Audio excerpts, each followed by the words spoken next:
Okay. You ready? Chapter 10. Welcome back to our channel. It's been a long time since 24 our last hours. chapter. Less than 24 hours. Our last chapter. Look at us go. Lockdown. We are on a roll. Yes. Chapter 10. The blah blah blah blah. The Rogue Bludger. Did you do it together? It's too late. Since the disastrous episode of the Pixies, Professor Lockhart had not brought live creatures to class. Instead, he read passages from his books to them and sometimes reenacted some of the more dramatic bits. He usually picked Harry to help him with these reconstructions.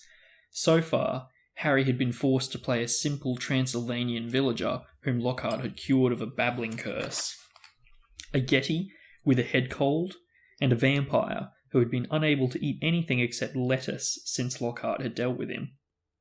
Harry was hauled to the front of the class during their very next defence against the dark arts lesson, this time acting a werewolf.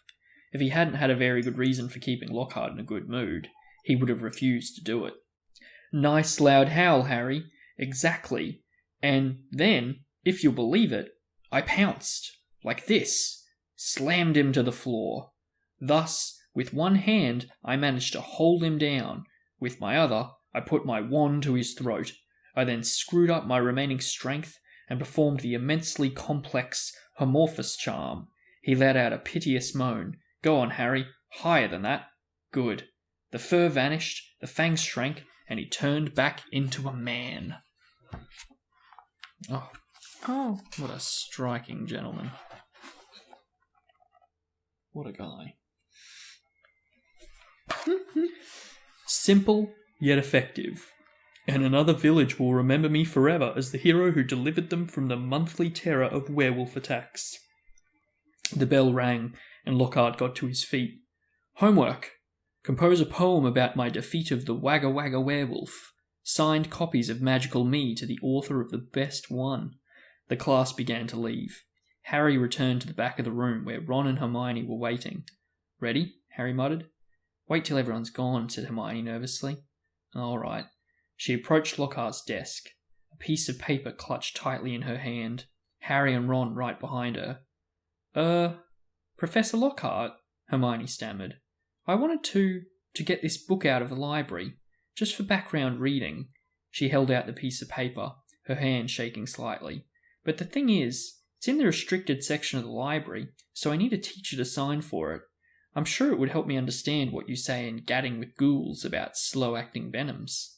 Ah, Gadding with Ghouls, said Lockhart, taking the note from Hermione and smiling widely at her. Possibly my favourite book. You enjoyed it? Oh yes, said Hermione eagerly. So clever the way you trapped the last one with the tea strainer. Well, I'm sure no one will mind me giving the best student in the year a little extra help, said Lockhart warmly, and he pulled out an enormous peacock quill. Yes, nice, isn't it? He said, misreading the revolted look on Ron's face. I usually save it for book signings. He scrawled an enormous loopy signature on the note and handed it back to Hermione. So, Harry, said Lockhart, while Hermione folded the note with fumbling fingers and slipped it into her bag. Tomorrow's the first Quidditch match of the season, I believe. Gryffindor against Slytherin, is it not? I hear you're a useful player. I was a seeker too. I was asked to try for the national squad, but preferred to dedicate my life to the eradication of the dark forces. Still, if ever you feel the need for a little private training, don't hesitate to ask.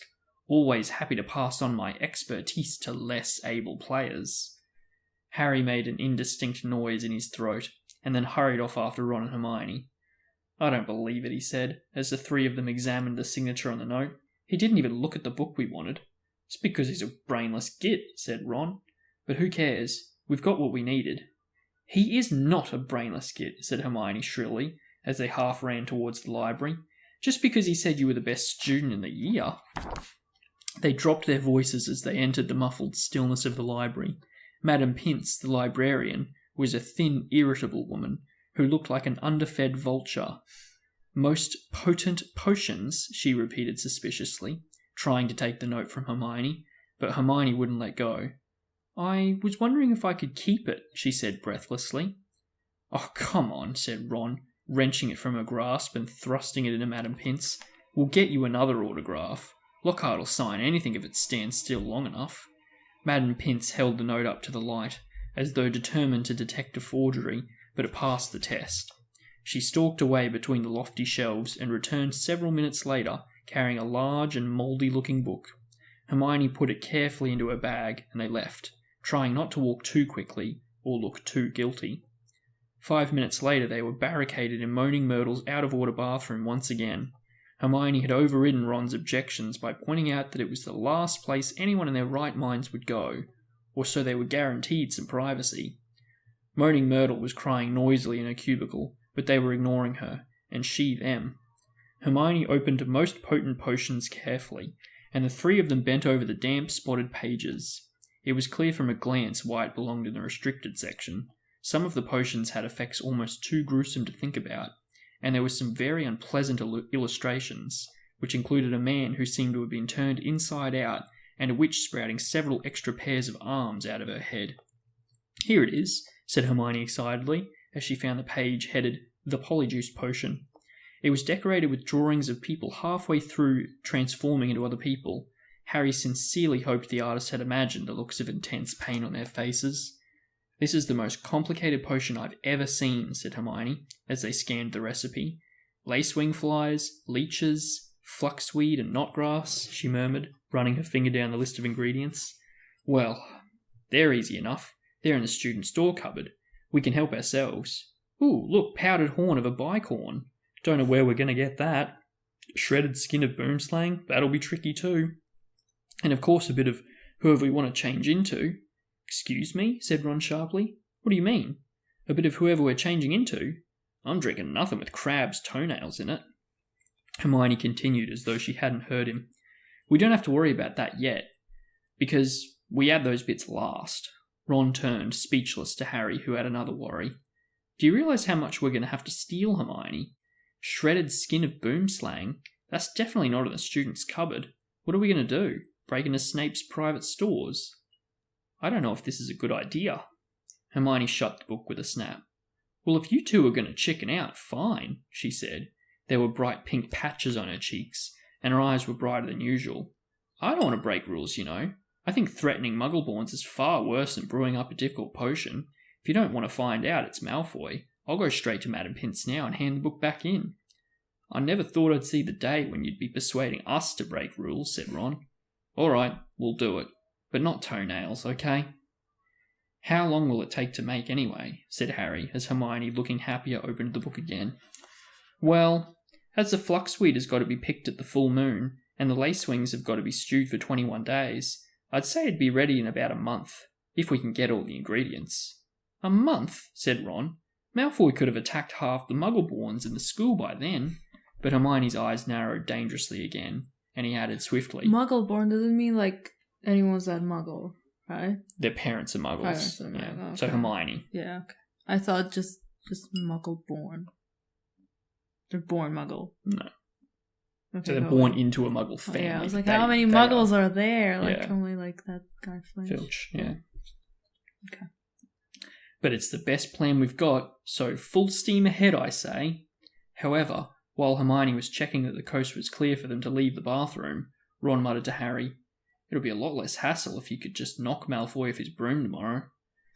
Harry woke early on Saturday morning and lay for a while thinking about the coming Quidditch match. He was nervous, mainly at the thought of what Wood would say if Gryffindor lost, but also at the idea of facing a team mounted on the fastest racing brooms gold could buy. He had never wanted to beat Slytherin so badly. After half an hour of lying there with his insides churning, he got up, dressed, and went down to breakfast early, where he found the rest of the Gryffindor team huddled at the long, empty table, all looking uptight and not speaking much. As 11 o'clock approached, the whole school started to make its way down to the Quidditch stadium. It was a muggy sort of day, with a hint of thunder in the air. Ron and Hermione came hurrying over to wish Harry good luck as he entered the changing rooms. The team pulled on their scarlet Gryffindor robes, then sat down to listen to Wood's usual pre-match talk. Slytherin have better brooms than us, he began. No point in denying it. But we've got better people on our brooms. We've trained harder than they have. We've been flying in all weathers. Too true, muttered George Weasley. I haven't been properly dry since August. And we're going to make them rue the day they let that little bit of slime Malfoy buy his way onto the team. Chest heaving with emotion, Wood turned to Harry. It'll be down to you, Harry, to show them that a seeker has to have something more than a rich father. Get to that snitch before Malfoy, or die trying. Harry, because we've got to win today. We've got to. So no pressure, Harry, said Fred, winking at him. As they walked out onto the pitch, a roar of noise greeted them. Mainly cheers, because Ravenclaw and Hufflepuff were anxious to see Slytherin beaten, but the Slytherins in the crowd made their boos and hissed heard too. Madam Hooch, the Quidditch teacher, asked Flint and Wood to shake hands, which they did, giving each other threatening stares and gripping each other harder than what was necessary. On my whistle, said Madam Hooch. 3, 2, 1... With a roar from the crowd to speed them upwards, the 14 players rose towards the leaden sky. Harry flew higher than any of them, squinting around for the snitch. All right there, Scarhead, yelled Malfoy, shooting underneath him as though to show off the speed of his broom. Harry had no time to reply. At that very moment, a heavy black bludger came pelting towards him. He avoided it so narrowly that he felt it ruffle his hair as it passed. Close one, Harry, said George, streaking past him with his club in his hand, ready to knock the bludger back towards a Slytherin. Harry saw George give the bludger a powerful whack in the direction of Adrian Pusey, but the bludger changed direction in midair and shot straight for Harry again. Harry dropped quickly to avoid it, and George managed to hit it hard towards Malfoy. Once again, the bludger swerved like a boomerang and shot at Harry's head. Harry put on a burst of speed and zoomed towards the other end of the pitch. He could hear the bludger whistling along behind him. What was going on? Bludgers never concentrated on one player like this. It was their job to try and unseat as many people as possible. Fred Weasley was waiting for the bludger at the other end. Harry ducked as Fred swung at the bludger with all his might. The bludger was knocked off course. That's done it, Fred yelled happily. But he was wrong. As though it was magnetically attracted to Harry, the bludger pelted after him once more, and Harry was forced to fly off at full speed. It had started to rain. Harry felt heavy drops fall into his face, splattering onto his glasses. He didn't have a clue what was going on in the rest of the game until he heard Lee Jordan, who was commentating, say, Slytherin lead 60 points to 0. The Slytherin's superior brooms were clearly doing their jobs, and meanwhile the mad bludger was doing all it could to knock Harry out of the air. Fred and George were now flying so close to him on either side that Harry could see nothing at all except their flailing arms, and had no chance to look for the snitch, let alone catch it. Someone's tampered with this bludger, Fred grunted, swinging his bat with all his might as it launched a new attack on Harry. We need time out, said George, trying to signal to Wood and stop the bludger breaking Harry's nose at the same time. Wood had obviously got the message. Madam Hooch's whistle rang out, and Harry, Fred and George dived for the ground, still trying to avoid the mad bludger. What's going on? Said Wood, as the Gryffindor team huddled together, while Slytherins in the crowd jeered. We're being flattened. Fred, George, where were you when that bludger stopped Angelina scoring? We were 20 feet above her, stopping the other bludger murdering Harry. Oliver, said George angrily. Someone's fixed it. It won't leave Harry alone. It hasn't gone for anyone else all game. The Slytherins must have done something to it. But the bludgers have been locked in Madam Hooch's office since our last practice, and there was nothing wrong with them then, said Wood anxiously. Madam Hooch was walking towards them. Over her shoulder, Harry could see the Slytherin team jeering and pointing in his direction. Listen, said Harry, as she came nearer and nearer.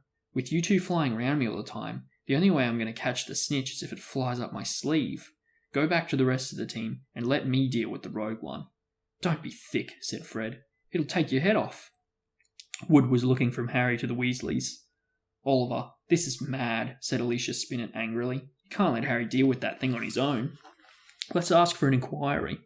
If we stop now, we'll have to forfeit the match, said Harry, and we're not losing to Slytherin just because of a mad bludger. Come on, Oliver, tell them to leave me alone. This is all your fault, George said angrily to Wood. Get the snitch or die trying. What a stupid thing to tell him. Madam Hooch had joined in. Ready to resume play? She asked Wood. Wood looked at the determined look at Harry's face. Oh, big spread.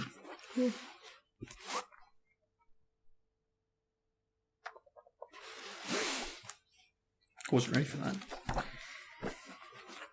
Wood looked at the determined look on Harry's face. "All right," he said. "Fred, George, you heard Harry. Leave him alone and let him deal with the bludger on his own." The rain was falling more heavily now. On Madame Hooch's whistle, Harry kicked hard into the air and heard the telltale whoosh of the bludger behind him. Higher and higher Harry climbed. He looped and swooped, spiraled, zigzagged and rolled. Slightly dizzy, he nevertheless kept his eyes wide open. Rain was speckling his glasses and ran up his nostrils as he hung upside down, avoiding another fierce dive from the bludger. He could hear laughter from the crowd. He knew he must look very stupid, but the rogue bludger was heavy and couldn't change direction as quickly as he could. He began a kind of roller coaster ride around the edges of the stadium, squinting through the silver sheets of rain to the Gryffindor goalposts, where Adrian Pusey was trying to get past Wood. A whistling in Harry's ear told him the bludger had just missed him again. He turned right over and sped in the opposite direction. "Training for the ballet, Potter!" yelled Malfoy, as Harry was forced to do a stupid kind of twirl in midair to dodge the bludger. Off Harry fled, the bludger trailing a few feet behind him, and then, glaring back at Malfoy in hatred, he saw it, the golden snitch. It was hovering inches above Malfoy's left ear, and Malfoy, busy laughing at Harry, hadn't seen it. For an agonizing moment, Harry hung in midair, not daring to speed towards Malfoy in case he looked up and saw the snitch. Wham! He'd stayed still a second too long. The bludger had hit him at last. Smashed into his elbow, Harry felt his arm break. Dimly dazed by the searing pain in his arm, he slid sideways on his rain-drenched broom, one knee still crooked over it, his right arm dangling useless at his side. The bludger came pelting back for a second attack, this time aiming at his face. Harry swerved out of the way, one idea firmly lodged in his numb brain: get to Malfoy. Through a haze of rain and pain, he dived for the shimmering, sneering face below him, and saw its eyes widen with fear. Malfoy thought Harry was attacking him. "What the?" he gasped, careering out of Harry's way. Harry took his remaining hand off his broom and made a wild snatch. He felt his fingers close on the cold snitch, but was now only gripping the broom with his legs, and there was a yell from the crowd below as he headed straight for the ground, trying hard not to pass out. With a splattering thud, he hit the mud and rolled off his broom. His arm was hanging at a very strange angle. Riddled with pain, he heard, as though from a distance, a good deal of whistling and shouting. He focused on the snitch clutched in his good hand. "Aha!" he said vaguely. "We've won." And he fainted.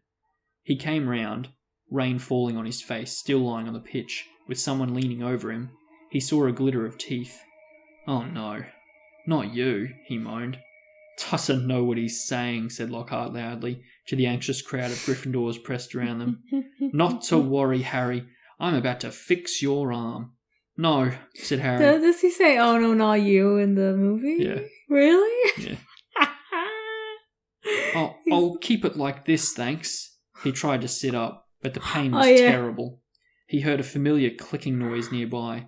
"I don't want a photo of this, Colin," he said loudly.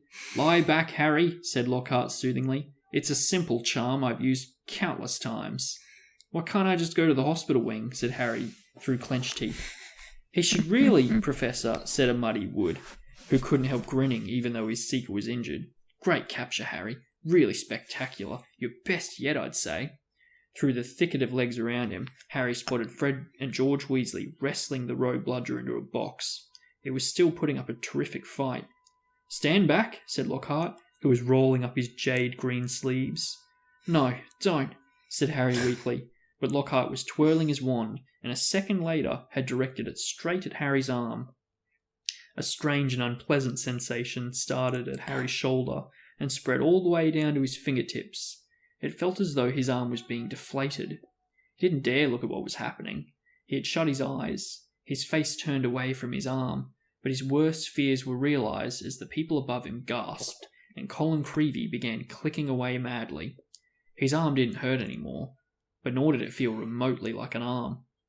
"Ah," said Lockhart. "Yes, well, that can happen sometimes. But the point is, the bones are no longer broken. That's the thing to bear in mind. So, Harry, just toddle up to the hospital wing.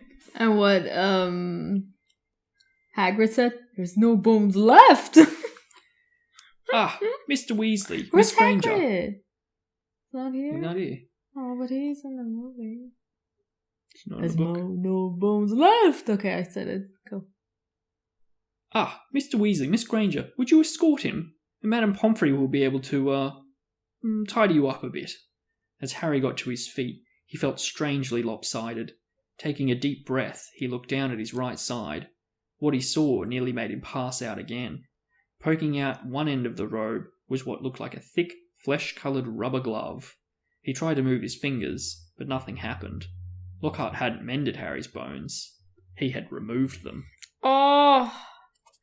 Madame Pomfrey wasn't at all pleased. You should have come straight to me, she raged, holding up the sad, limp remainder of what... Is Madame Pomfrey a wizard? Yeah. Yeah? Yeah. So she does, like, She does magic. stuff, yeah. She does, like, healing magic. She's not like a doctor, then. Yeah.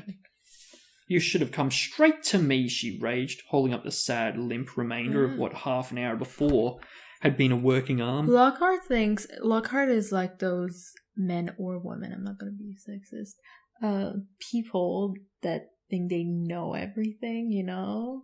He even though he's like, I'm good with medicine, I'm gonna heal you. Like, dude, let the professional do it. Come on.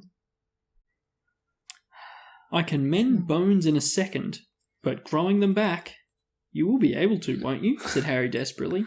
I will be able to, certainly, but it will be painful, said Madame Pomfrey grimly, throwing Harry a pair of pyjamas. You'll have to stay the night. Hermione waited outside the curtain drawn around Harry's bed, while Ron helped him into his pyjamas. It took a while to stuff the rubbery, boneless arm into a sleeve. How can you stick up for Lockhart now, Hermione, eh? Ron called through the curtain as he pulled Harry's limp fingers through the cuff. If Harry had wanted deboning, he would have asked. Anyone can make a mistake, said Hermione. And it doesn't hurt anymore, does it, Harry? No, said Harry.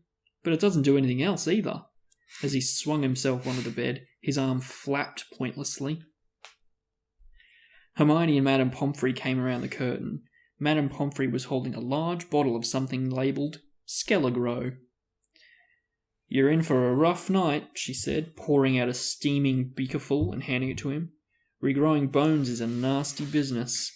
So was taking the Skelligro. It burned Harry's mouth and throat as it went down, making him cough and splutter. Still tutting about dangerous sports and inept teachers, Madame Pomfrey retreated, leaving Ron and Hermione to help Harry gulp down some water. We won, though, said Ron, a grin breaking across his face. That was some catch you made. Malfoy's face. He looked ready to kill. I want to know how we fixed that bludger, said Hermione darkly. We can add that to the list of questions we'll ask him when we've taken the polyjuice potion, said Harry, sinking back into his pillows. Hope it tastes better than this stuff. Wait, I have a question about the game now. I think I asked it before, but I'm not sure. I'm going to ask it again. Imagine they got like more points, like one group, before getting the snitch, a lot. And then the other group gets the snitch. Do they win? Whichever team has the most points wins. Catching the snitch ends the game. Oh, so it doesn't add points. It gives 150 points, but if the other team's up by more than 150 points and the other seeker catches a snitch, that team still wins. Oh, okay. Yeah. But snitch gives more points than just throwing the ball inside the Getting goal. it in the goal gives 10. Yeah, so. I think. Or 5. No, I think it's 10. Yeah, okay. So you got to score. You could have, you have a 15-point difference or something like that. It's a silly game. Yeah. If it's got bits of Slytherins in it, you've got to be joking, said Ron. The door of the hospital wing burst open at that moment. Filthy and soaking wet, the rest of the Gryffindor team had arrived to see Harry. Unbelievable flying, Harry, said George. I've just seen Marcus Flint yelling at Malfoy. Something about having the snitch on top of his head and not noticing. Malfoy didn't seem too happy. They'd brought cakes, sweets, and bottles of pumpkin juice. They gathered around Harry's bed, and were just getting started on what promised to be a good party when Madame Pomfrey came storming over, shouting, "This boy needs rest. He's got 33 bones to regrow. Out! Get out!" And there's a cool picture of Skelligro, which we know was invented by Harry's great something grandfather, whose name I've forgotten again because it's not even something Potter.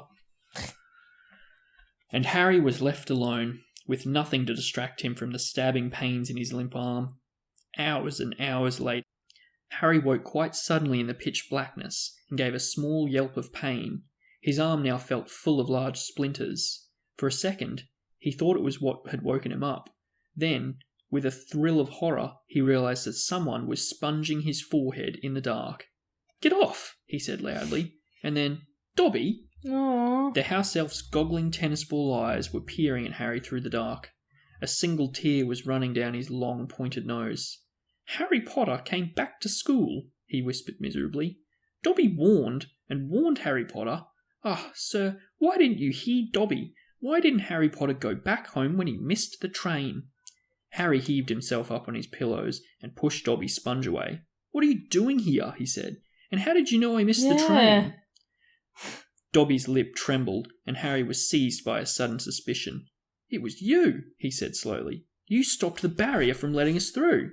"Indeed, yes, sir," said Dobby, nodding his head vigorously, ears flapping.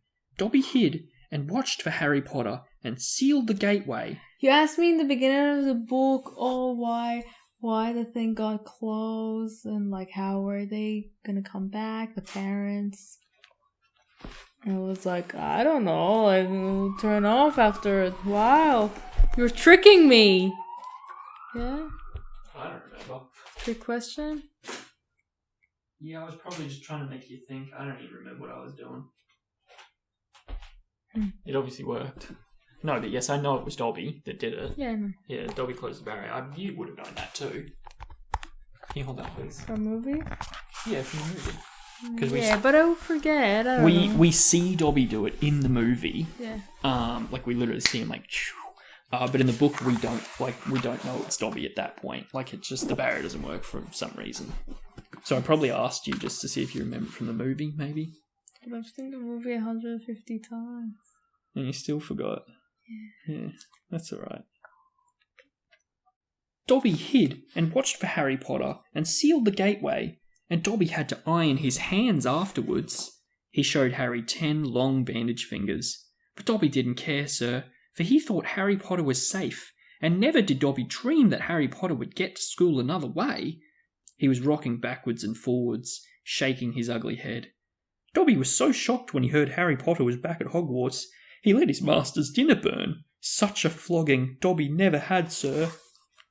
Harry slumped back into his pillows. "You nearly got Ron and me expelled," he said fiercely. "You'd better clear off before my bones come back, Dobby, or I might strangle you." Dobby smiled weakly. "Dobby is used to death threats, sir. Dobby gets them 5 times a day at home."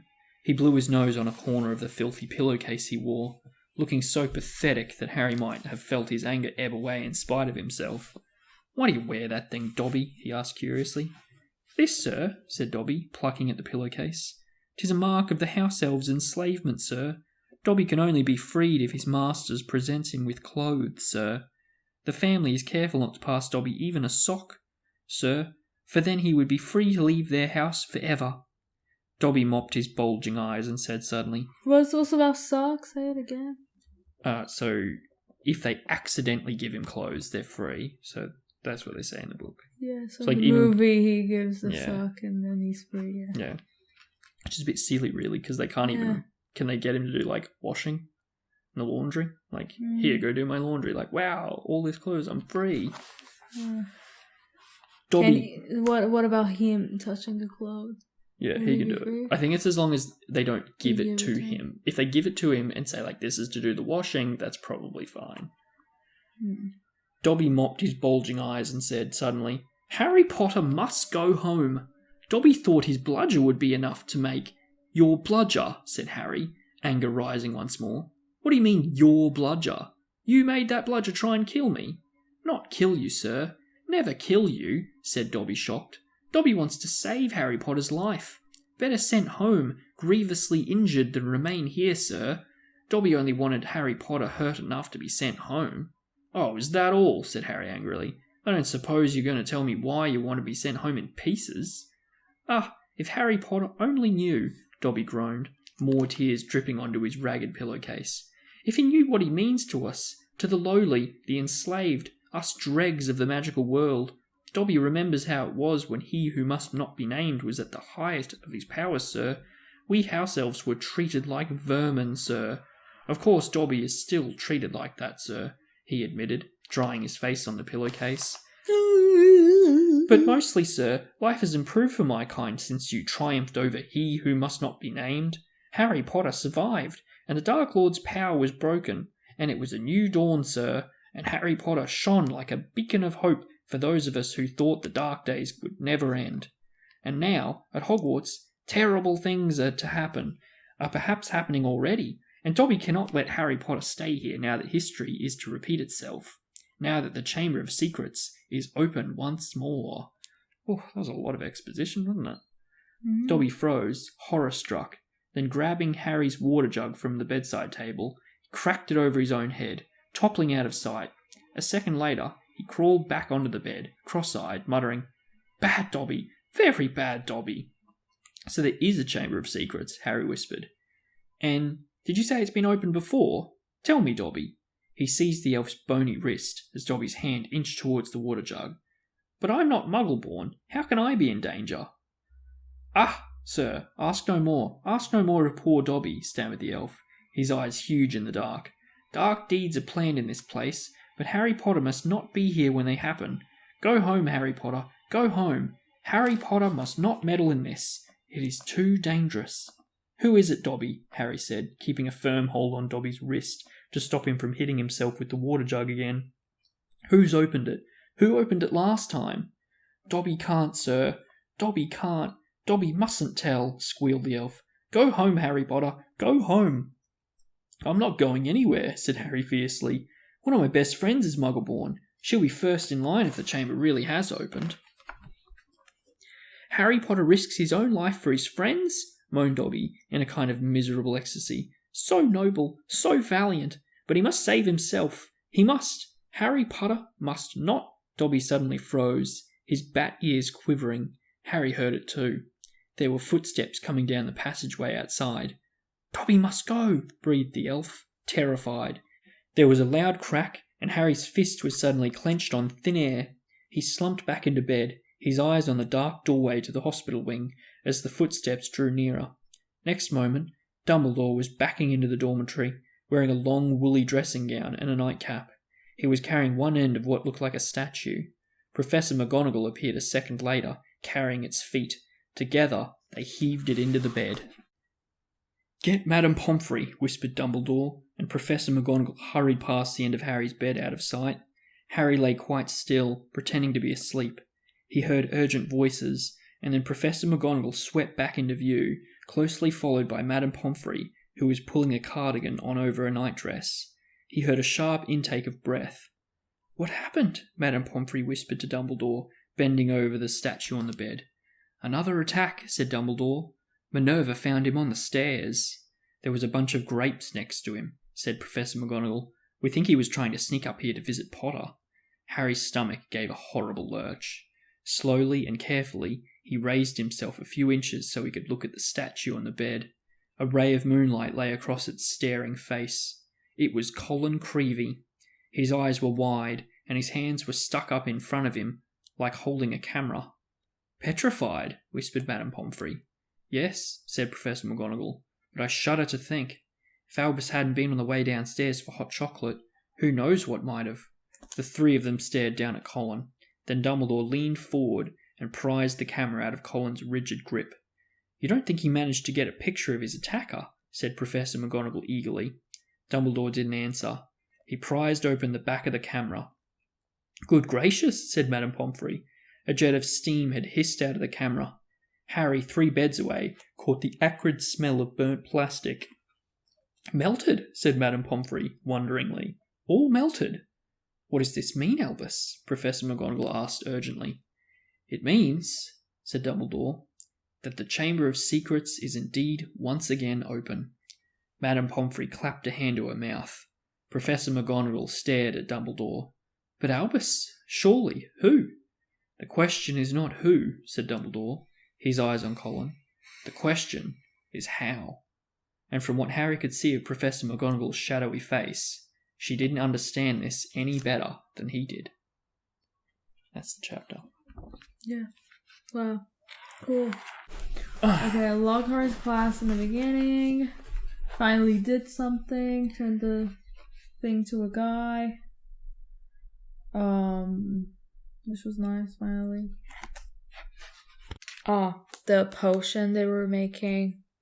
It had more detail than the movie. Like the ingredients? How it is. And I don't remember if this was in the movie. Please don't judge me, everyone. But like they said, they have to take something from the person they're making the potion of and put it in. Yep. Was that in the movie? I don't know. Yep, that was in the movie. They kind of brushed over the ingredients, though. What do they do? What do they take from So in the kids? movie, remember they have the floating cupcakes? Yeah. And then they knock them out? Yeah. Yeah, so that's when they steal... That's where they're then. That's when they steal the bits of them, yeah. Oh, okay. But like they I don't thought they would mention- like steal like a toenail or a hair, you know? They do hair in the movies. Yeah. And Hermione being very brave. I know you would say it was brave in Gryffindor, but like she wasn't like a nerdy kid anymore. She was like, no, we're gonna do this. And Mom was like, no, ew, yuck. You think her motivations were like bravery and wanting to stick up for the Muggleborns like herself and save herself? Because I feel like she wanted to do it because she just wanted the challenge of making a new potion. No, I think she wanted to make the potion. Yeah, that's what I'm saying. Yeah. Is that bravery?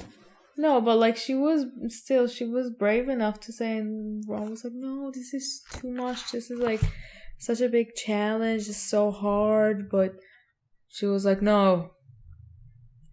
Don't be a... Yeah. Get it, Ron. Yeah. Let's do it. And I think it was good.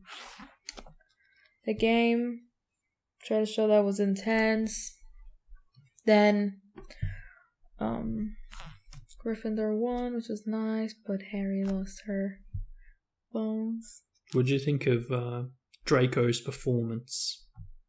What do you mean? Like, was he good at Quidditch? No. No. Like in the movies, he kind of puts up a bit of fight, and he actually looks like quite a good flyer himself. In the book, it's just like he could be a good flyer, and to be honest, I always get the sense that he's not bad. Like especially when he's got a really good broom, but I think he's just an idiot when it comes to flying because he's got it like literally flying next to his head. His dad got mad because it was like next to his head. Yeah, but that's something we don't get in the book as well. In the movies, we see Lucius Malfoy like go, and he's disappointed, and that's kind of a different aspect to their father-son relationship that we don't really get to see yet in the book. But we know it's there because we've seen the movie. Yeah. Harry's teammate, the head of the thing. Oliver Wood? Yeah, it was really intense and weird, wasn't he? And the friends were like, it's alright, chill out, it's okay. You know what though, as like crazy as he is, and we know how like intense and passionate he is about it, when they had the little time out and Harry was like, nah, just let me handle it, let me do my own thing. Fred and George were like, nah, like we can't let you do that. And Wood was like looking at him like, and he was kind of a little bit hesitant.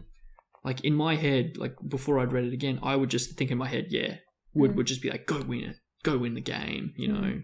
Because I've seen him in meme form so many times now. But he actually did seem a little bit concerned, and he was just had confidence in his own seeker, you know. That's what I put it down to. That's good leadership. Okay. Dobby came in the place that Harry was resting to get better. I feel bad for him. I know you don't like him, but he's actually a slave, so I'm just like, be free and do it by yourself, you know. I feel bad, whatever. And yeah, I think most of the stuff about Dobby was in the movie, so I don't want to say in this book else. Dumbledore and McGonagall saying the Chamber of Secrets is open now. Confirmed. And they both seem worried, and that's a big thing. It's like the kids worrying, and Percy even alluded to it in the last chapter. He was like, all the first years are up in a roar, but like now we're seeing that the teachers are really worried too because students have been petrified. And that's one thing that kind of hits me in this chapter is that the teachers are worried that a student has been petrified, whereas in the last chapter, when Mrs. Norris got petrified, Dumbledore was like, "It's all good, we've got mandrakes growing. Once they're matured, we'll chop them up and make the stew and get them unpetrified." And at the time I didn't say this because I thought it's not really important while it's just a cat that's been petrified. But now that a student's been petrified, it's really urgent that they need to save him and bring him back. Yeah. It seems crazy to me that there isn't more urgency and Dumbledore just simply goes out and buys the potion. It seems ridiculous to me that mandrakes are that rare that only Hogwarts would have mandrake potion ready to go, or mandrakes ready to, they have to wait till the end of the year for these things to mature so that they can actually make the potion. And by the time they've actually got the potion brewed, heaps more people have been petrified, right? It just seems baffling to me that this could happen, and Dumbledore would just go, "Oh, well, we better wait till the end of the year for the potion to be ready." Go out and get mandrakes that are mature, or go out and buy the potion that's ready-made. How expensive could it be when the safety of the school is at risk? Yes. Doesn't matter how expensive it is if people are dying. Yeah, crazy to me. Yeah. Anything else? No, we'll flick through. There was one thing I thought of as you were going, and I didn't want to interrupt you while you were on a roll. So they've listed the ingredients for the potion, but what's important here is they don't just list them and they kind of talk about the difficulty in getting them. In the movies, they kind of brush over and they go, "Wow, these are going to be really hard for us to get, and it's going to take us a month to get these ingredients and all that." But in the book, they're like, "We're going to have to steal these from here. We're going to have to steal these from here. We don't know where we're going to get these." But really importantly, they kind of discuss that they're going to have to steal from Snape's personal storeroom. So that's a big thing. They actually have to not just get it from the student place, but they have to... It'd be like breaking into the teacher's lounge and stealing their lunch sort of thing, and the cursed bludger is another thing that always kind of bothers me. Isn't the job of Madam Hooch to referee the game? Shouldn't she be able to spot a bludger that is very clearly just going after one player? And even if it's just going after one player and she doesn't notice, it's not just one player, it's Harry, the Seeker, and both of the beaters either side and flanking him. That's 3 players that are in a group repeatedly being bashed by one bludger. You think she'd notice that, and you think she'd go, "Something's amok here. Maybe I should call the game off, postpone it, get a replay." And the other thing about the bludger that really strikes me in this book that wasn't in the Philosopher's Stone is they kind of talk about how when the bludger hits you, it knocks you out, and it really hurts in the first book. And Wood talks about, getting hit in the head in his first game, and he was in hospital for a week, and he got knocked out, which is bad. But in this book, it hits Harry and it breaks his arm, breaks bones in his arm. If it hit his head at the same force it hit his arm, he'll be dead. That's going to kill him. Yeah. So, and that's why when we watch the movie and the ball's like a literal cannonball, I feel like it can't be a cannonball in the books, because if it hits you, you're going to die. I've never understood the bludger. I'd really like to actually know what the bludger is made out of and how it doesn't kill people when it hits them. It seems ridiculous to me that it can be flying at you at such a speed that it's difficult to dodge when you can see it come from ages away. And it's a really heavy ball and it can hit you hard enough to break your arm. It hit his elbow and it shattered his arm. And yet, if it hits you in the head, you're not going to die. I've just never understood that. Yeah. And I think that was it. Also, timeout, actually. They never have timeouts. It's not like a basketball game, That's also one of the nicest pictures we've seen so far. Harry's so tiny, though. Yeah, he definitely looks like 5. 8, yeah. Like a little boy, doesn't he? Yeah. Malfoy back there. And there's the snitch, actually, in that picture. Above Malfoy, while Harry's what?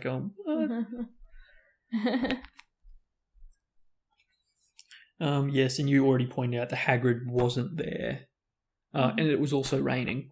which kind of reduced Harry's visibility, and it might have even thrown Malfoy off, because if it was clear visibility and Malfoy was kind of paying attention, maybe Malfoy would have already caught the snitch by the time Harry had gotten away from the bludger. Mm. And also Colin Creevey. Thank God I don't have to read his parts anymore, because I have to speak really, really quickly when I'm Colin Creevey. Yeah. And I think that's all I noticed, because you pointed everything else out already. Good stuff. Okay, that was it for this chapter. If you guys like our videos, please like and subscribe. Thank you for watching. Bibbidi babbidi boo. I'm sorry. Disney. That was good. Okay, see ya.